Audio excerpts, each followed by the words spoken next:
जनाबे वाला middle east दे विच जंग दे जिहड़े बादल ने वो मजीद गहरे हो गए ने। खिते दे विच कशीदगी खतरनाक हद तक वध चुकी है। हमले पहले नालों भी ज्यादा तेज हो गए। कशीदगी मजीद वधदी जा रही है, रुकदी नहीं पई और पूरी दुनिया दी नज़रां जिहड़ियां ने वो बिल्कुल तीर तरह एक जगह दे उत्ते जमिया होईयां ने। किहड़ी? आबनाए हुरमुज़। क्योंकि आबनाए हुरमुज़ जिहड़ा वो एक किस्म दा फ्लैश पॉइंट बन चुके हैं जिथे हुण कोई भी आम लड़ाई नहीं बल्कि समंदरी अजारादारी दी एक हौलनाक जंग शुरू हो गई है। अमेरिका और ईरान के दरमियान गोलियां, मिसाइल और ड्रोन्स का एक ऐसा सिलसिला चल पिया है कि हर लंघदा होया दिन, हर नवी खबर, हर हमला दुनिया नूं एक वड्डी जंग दे मजीद नेड़े लैके जांदा पिया।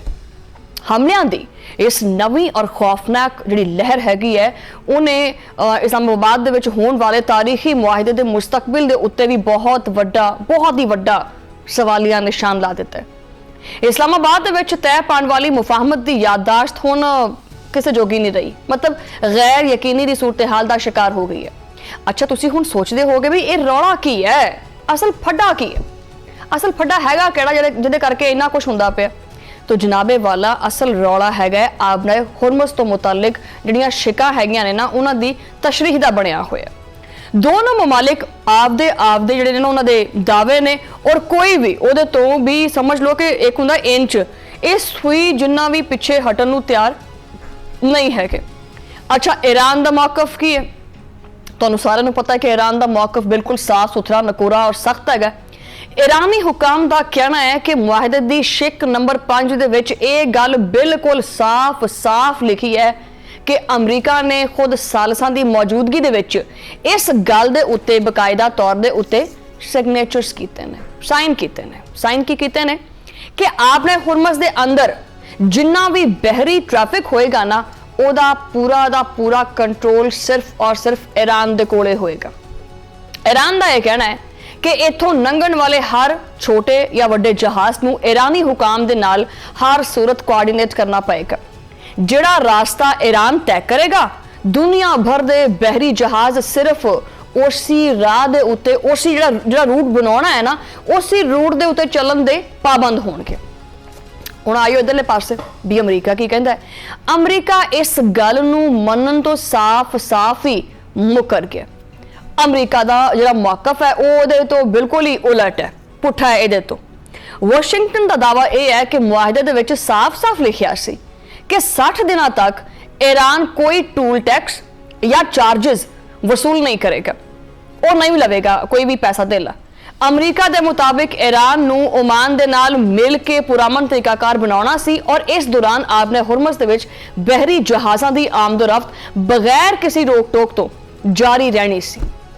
लो जी, हुण सूरत हाल ये होई पई है कि हाथियां दी इस लड़ाई दे विच दोनों ममालिक जिहड़े ने वो आपदी टर्म्स दे उत्ते आबनाए हुरमुज़ नूं खुलवाना चाहते हैं। वो कहंदा जी मेरी शर्त ते खुलेगी आबनाए हुरमुज़, ईरान कहंदा नहीं मेरी टर्म ते खुलेगी। कोई भी फरीक किसी भी किस्म का कोई भी समझौता करन नूं तैयार नहीं हैगा। इत्थे दुनिया ये पुछदी पई है कि की सिर्फ गोली चलती रहेगी भी ये मामला जड़ा ये पिछले अज एक मतलब समझ लो कि छोटी ईद लंघ गई, रोजे लंघ गए, वड्डी ईद लंघ गई, भी हुण वड्डी ईद गई नूं भी महीना होने वाला हो गया है भी ये मामला इवें ही चलना है। कदी गोलियां की आवाज़ नहीं आती, कदी तड़ शुरू हो जाती है, कदी मिसाइल हवा विच नहीं होंदे फिर मिसाइल चलन लग पैंदे है। ये गोला बारी बारूद इहदा चलदा रहेगा कि सफारतकारी का जिहड़ा जनाजा है वो मोढियां ते रख के दफना दिता है। अगर आपनाए हुरमुज़ दे मामले दे उत्ते कोई भी वड्डा ब्रेक थ्रू नहीं होंदा तां उदों तक ये जिहड़े टैक्नीकल किस्म के जिहड़े मुज़ाकरात ने या टैक्नीकल सतह के उत्ते ये चलते रहणगे, अगे वधदे रहणगे। सब तो वड्डा सवाली निशान तो यह है कि जी ईरान जिहड़ा है वो आपदे गोडे टेक के अपने पैरां भार आवेगा कि ईरान कोई भी कॉम्प्रोमाइज़ करेगा या फिर अमरीका नूं आपदी जिद छड्ड के आपदी पोजीशन तो थोड़ा जिहा पिछे आउणा पएगा। हुण आपने हुरमुज़ दीआं लहरां ही तय करनगियां कि अमरीका और ईरान के दरमियान आइंदा कोई टैक्नीकल टॉक्स होणगियां या फिर इस्लामाबाद मुआहिदे दे दीगर मामलों के उत्ते भी बहस होएगी या ये सारा कुछ जाके मिट्टी च मिल मुल जाएगा। जनाबे वाला गल इत्थे खत्म नहीं होंदी। समंदर दे विच एक मुतवाजी रास्ता बनाउण दी चाल चली गई है। ईरान ने जिस बहरी रास्ते का एक तयन किया है उहदे नॉर्दर्न रूट यानी शुमाली रास्ता जिहड़ा हैगा उहनूं आख्या जाता है। हुण कुछ ताकतां इस रास्ते नूं छड्ड के एक नवां सौदर्न रूट यानी जनूबी रास्ता इस्तेमाल करने की कोशिश करदियां पईयां ने जो कि ओमान दे साहिल दे नाल गुजरदा है। ईरान ने इस मतवाजी रास्ते के उत्ते सख्त तरीन इतराज चुक्या। आया ना फिर कहानी दे विच नवां मोड़। हुण कहानी दे विच इह जिहड़ा नवां मोड़ आया है कि जिन्हां बहरी जहाज़ां दे उत्ते हालिया दिनां दे विच हमले होए ने वो सारे इसी जनूबी रास्ते तो लंघदे पए सी। ईरान ने ताकत दे जोर दे उत्ते इस नवे रास्ते तो गुजरन वाले जहाज़ां नूं रोकण दी भरपूर कोशिश की। ईरान का सीधा मौकफ है कि यह जहाज़ एक तो ईरानी हुकाम दे नाल कोई राबता नहीं करते पे सी और दूजा ये कि वो ईरान के दसे हुए रास्ते ते नहीं चलते पे सी। इस वास्ते उन्हां दे उत्ते दोबारा हमले शुरू किए गए। आपने हुरमुज़ तो मुतालिक अमरीका और ईरान के मुतजाद दावे हर रोज सामने आते पे है। अमरीकी सदर डोनाल्ड ट्रंप ने ट्विटर के उत्ते बहुत वड्डा दावा किया कि आपने हुरमुज़ तो बिल्कुल खुली पई है, लेकिन ट्रंप दे इस दावे तो ठीक पहले ईरान के पासदाने इनकलाब की जिहड़ी बहरिया हैगी है उन्हें ऐलान किया सी कि आपने हुरमुज़ नूं ता हुक्म सानी मुकम्मल तौर दे उत्ते बंद कर दिता गया। हुण किहदी गल सच्ची है किहदी झूठी है की कर सकते हैं भाई। ये दुनिया आपदियां अखां नाल देखदी पई है भी की हुंदा पिया। अच्छा हुण जिहड़ा मैदान जंग दा तुहानूं अगर हाल सुनाइए तो वो ये है कि अमरीका ने तैश विच आके ईरान दे अंदर एक नहीं दो नहीं दर्जनों अहदाफ दे उत्ते क्यामत खेज बंबारी की है। अमरीकी सेंटकॉम की तरफों जारी करदा ऑफिशियल बयान के मुताबिक इस वड्डी फौजी कार्रवाई दे विच ईरान के फजाई दिफाई निज़ाम नूं निशाना बनाया गया और ईरान के जिहड़ा साहली रडार है जिहड़ियां साइट्स ने साहली रडार साइट्स ने और मिसाइल फायर करने वाले मराकज़ ने और ड्रोन उड़ान की जिहड़ी सलाहियत है उन्होंने शदीद नुकसान पहुंचाया गया। इत्थे तक कि ईरान नूं छोटी जिहड़ी जंगी कश्तियां ने ना उन्होंने भी जिहड़ियां ईरान दियां हैगियां सी उन्होंने समुद्र दे विच गरक कर दिता गया। सेंटकॉम का दावा है कि यह हमले ईरान दे जिहड़ा ना ईरान की हमले करने की जिहड़ी सलाहियत है उन्होंने हमेशा हमेशा वास्ते कमज़ोर करने वास्ते किए गए और इस बारी कई जिहड़े अहदाफ ने उन्होंने चुन चुन के निशाना बनाया गया। अमरीकी बयान दे विच हैरान करने दे नाल जिहड़ा इंकशाफ किया गया है कि इस कार्रवाई दे विच जदीद तरीन लड़ाका हथियारे वड्डे वड्डे बहरी जहाज फजाई ड्रोन्स और तारीख दे विच पहली बारी मुहलिक तरीन समुद्री ड्रोन्स का इस्तेमाल भी किया गया। ये फजाई और समुद्री ड्रोन्स यकतरफा हमले यानी खुदकुश हमलियां वास्ते डिजाइन किए गए और जिन्होंने जिहड़ा ना वो ईरानी तनसीबात दे परखचे उड़ान वास्ते इस्तेमाल किया गया। मगर ईरान भी उही कर लै कोई कच्चा या कोई छोटा मोटा खिलाड़ी तो है कोई नहीं भी जिन्हों पता नहीं हैगा एवं तो नहीं इन्नी देर का मत्था लाया होया अमरीका दे नाल।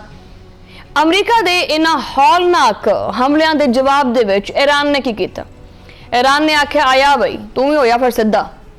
ईरान दे जिहड़े हमले ने जिहड़ी कार्रवाइयां ने उन्हां दे विच भी शिद्दत आ गई और पूरी शिद्दत नाल जारी ने। ईरान ने पूरे खिते दे विच अमरीकी मफादात और उन्हां दे जिहड़े बनाए हुए जिहड़े अहदाफ सी उन्होंने जड़ों कर दिता। वो ये करने का दावा भी किया गया। ईरानी पासदाने इनकलाब ने एक ही रात दे विच उर्दन बहरेन कवैत दे विच मौजूद जिहड़े अड्डे सी अमरीका दे उन्हां दे उत्ते ताबड़तोड़ मिसाइलां दी बरसात कर दी। पासदाने इनकलाब का कहना है कि यह हमले ईरान दे उत्ते किए गए अमरीकी हमलियां दा पहला और बड़ा क्रिस्पी मजेदार जा मिर्च मसाले नाल भरिया होया करारा जा जवाब है। कवैत दे विच अमरीकी फौज दे जमीन दे उत्ते फायर करने वाले जिहड़े मिसाइल यूनिट समेत तेल दीयां 3 वड्डियां तनसीबात दे उत्ते बराह रास्त हिट मारी गई है और उर्दन दी मशहूर प्रिंस हसन एयरबेस दे उत्ते मौजूद मिसाइल स्टोरेज और फ्यूल टैंक्स नूं निशाना बना के उत्थे अग दा समंदर खड़ा कर दिता गया। जबकि बहरेन दे अंदर कायम शेख ईसा एयरबेस दे उत्ते अमरीकी फौज दे drone command and control centre नूं जिहड़ा ना वो सेकंडां विच तबाह करता। पासदाने इनकलाब के मुताबिक कवैत दे विच अली सालम एयरबेस के उत्ते लग्या होया महंगा तरीन जिहड़ा पैट्रियट एयर डिफेंस सिस्टम है और फ्यूल स्टोरेज टैंक्स ने वो मलबे का ढेर बन चुके हैं। जबकि अहमद उल जाबर फौजी अड्डे के उत्ते मौजूद एक अहम अमरीकी रडार सिस्टम नूं भी कामयाबी दे नाल उन्होंने हवा दे विच उड़ा दिता।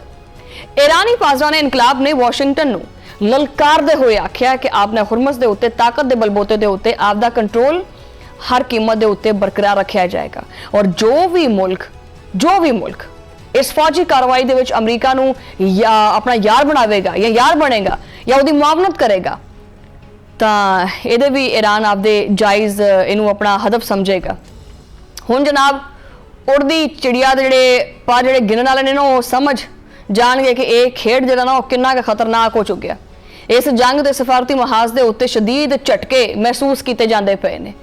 ईरानी वजारत खारजा ने अमरीका के ताज़ा हमलों की शदीद अल्फाज के मजम्मत भी की है और ईरानी तर्जुमान का यह कहना है कि अमरीका के इन्हां हालिया हमलों के पिछे चंद माह तो जारी तमाम सफारती कोशिशां और मेहनत के उत्ते पानी फिर गया।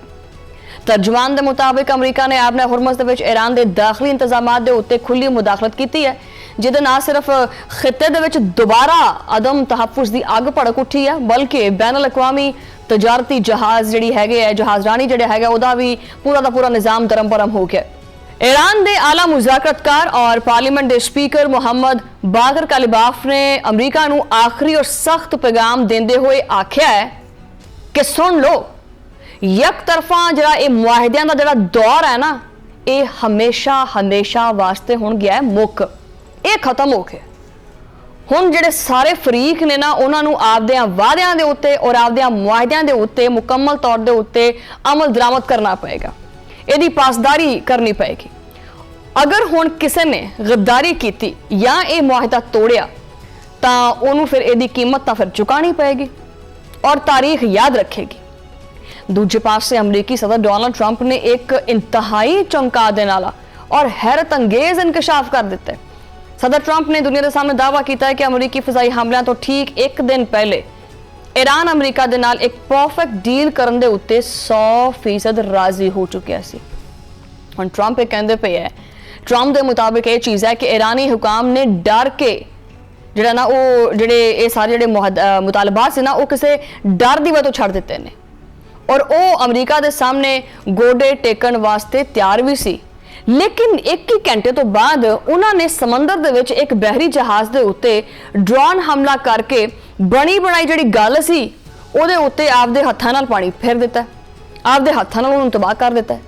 ट्रंप ने यह भी आख्या कि ईरान ने अमरीका वास्ते एक इंतहाई साजगार मुआहदे के उत्ते इतफाक कर लिया सी और ईरानी हुकाम ने आपदे तमाम सख्त जिहड़े मौकफ हैगे सी उन्हां तो पसपाई इख्तियार करन दा भी एतराफ़ कीता सी।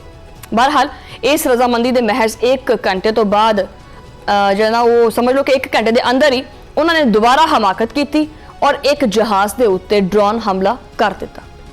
ट्रंप ने जनाबे वाला मच्छी तरह तड़फ के आख्या कि ईरानी क्यादत का लगता दिमाग चल गया या लगता है बिल्कुल ही बीमार हो गए ने ये बीमार लोग ने।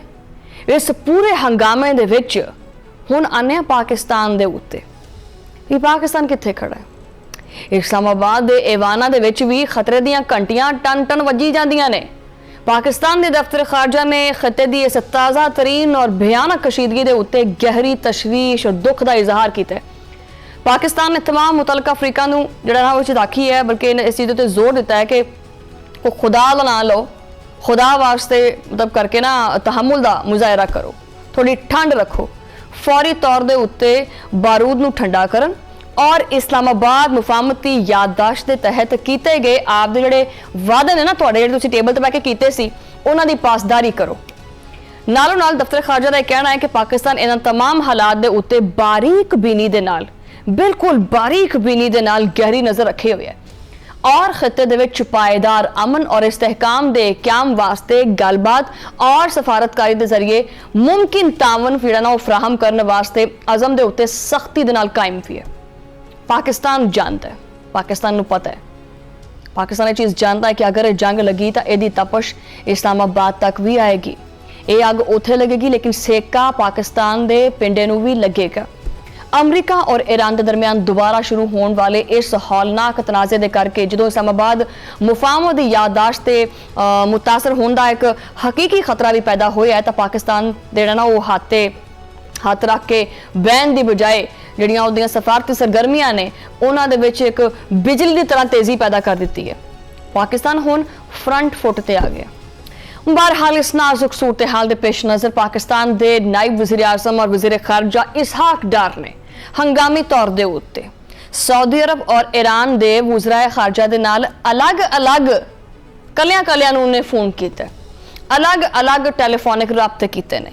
ਇਸਹਾਕ ਡਾਰ ਨੇ ਦੋਨੋਂ ਮੁਲਕਾਂ ਦੇ ਹਮ ਮਨਸਬਾਂ ਨੂੰ ਜਿਹੜਾ ਨਾ ਉਹਦੇ ਜਿਹੜੇ ਹਮ ਮਨਸਬ ਸੀ ਉਹਨਾਂ ਦੇ ਉੱਤੇ ਜ਼ੋਰ ਦਿੱਤਾ ਹੈ ਕਿ ਦੇਖੋ ਮੇਰੀ ਗੱਲ ਸੁਣੋ, ਜੰਗ ਕਿਸੇ ਮਸਲੇ ਦਾ ਹੱਲ ਨਹੀਂ ਹੈਗਾ। तमाम फ्रीकैन फौरी तौर के उत्ते इश्तियार अंगेजी बंद कर दें और दोबारा जो ना गलबात करने वास्ते टेबल के उत्ते आन। बहरहाल हुण सवाल इत्थे सब तो वड्डा यही है कि आबने हुरमस फिर तो एक बारी गैर महफूज हो गई है कि अमरीका और ईरान एक बारी फिर मुज़ाकरा के टेबल के उत्ते आउणगे या नहीं आउणगे, या फिर ये जड़ियां तोपां ने और जिहड़े मिसाइल ने और जिहड़े बंब ने, जिहड़ी गोलाबारी है, जिहड़ी जिद है, ये लगी रहेगी। नुकसान पता की गल है, वो सिर्फ फौजियां का नहीं हुंदा, इहदी कीमत आसे पासे दे आम लोकां नूं भी अदा करनी पैंदी है।